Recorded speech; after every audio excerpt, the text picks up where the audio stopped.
Diabetes control కావాలంటే ఈ tips పాటించండి. ప్రతిరోజు మజ్జిగలో కరివేపాకు పొడిని కలుపుకొని త్రాగుతుంటే త్వరలోనే షుగర్ వ్యాధి అదుపులోకి వస్తుంది. రక్తంలోని చక్కెర మరియు కొవ్వు శాతాన్ని వెల్లుల్లి క్రమబద్ధం చేస్తుంది. అంతేకాక హై బీపీ కూడా రాకుండా కాపాడుతుంది. White bread, white flour, polished బియ్యం ఎక్కువగా తినకపోవడం మంచిది. బ్రౌన్ రైస్, గోధుమలు వంటివి తినాలి. పాల ఉత్పత్తులకు ఎంత దూరంగా ఉంటే అంత మంచిది. వీటికి ప్రత్యామ్నాయంగా మీగడ తీసిన పెరుగు, చిలికిన మజ్జిగ, డబుల్ టోన్డ్ మిల్క్ వంటివే తీసుకోవాలి. బంగాళదుంప చిప్స్, పకోడీలు, అప్పడాలు వంటి వాటికి జోలికి వెళ్ళకపోవడమే చాలా మంచిది. నూనెలో వేయించిన పదార్థాలు తింటే బరువుతో పాటు కొవ్వు కూడా పెరుగుతుంది. బరువు పెరిగితే మధుమేహానికి స్వాగతం పలుకుతుంది. శీతల పానీయాల్లో చక్కెర స్థాయి అధికం. ఇవి తాగితే మధుమేహులకు ఇబ్బందులే.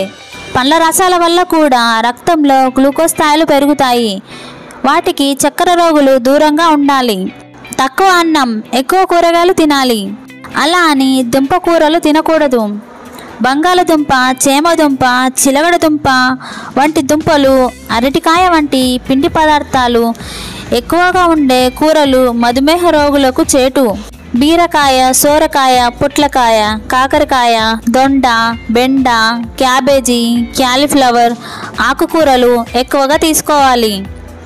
రాత్రిళ్ళు భోజనం చేసిన తర్వాత 2 తమలపాకులు బుగ్గన పెట్టుకొని రసం మింగుతూ ఉంటే మధుమేహం తగ్గుతుంది. బెండకాయలోని విటమిన్ కే గుండె వ్యాధుల్ని, టైప్ 2 డయాబెటీస్ని రానివ్వదు. చిరుధాన్యాల్లో కొర్రలు తీసుకోవడం వల్ల మధుమేహం తగ్గుతుంది. పాలల్లో దాల్చిన చెక్క పొడిని కలిపి ప్రతిరోజు తీసుకుంటుంటే మధుమేహం అదుపులో ఉంటుంది.